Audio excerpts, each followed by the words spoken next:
तणनाशकाच्या बाबतीत हे कोणच का सांगत नाही. म्हणजे ग्लायसेलमध्ये ग्रामोक्झोन हे घातलंच पाहिजे, तरच 12 तासाच्या आत कुठलंही कसलंही तण मरणार. 2 वेळेला तमर अजिबात मारायचं नाही सलग एका महिन्यात, नाहीतर ऊसाला फुटवाच निघणार नाही. गोल तणनाशक गॅलिगन मारण्यापेक्षा ऊसामध्ये आपण ॲट्राजेन हे तणनाशक मारायला गेलो तर आपल्याला गवती आणि गोलपानाची दोन्ही तणं उगवणार नाही आहेत.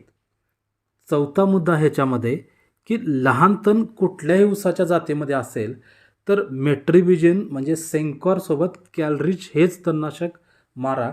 ऊसाला त्रास न होता ही तणं सहजरित्या मेली जातात. शेवटी तणनाशकाचं प्रमाण हे तण किती मोठं आहे याच्यावरती अवलंबून असतं.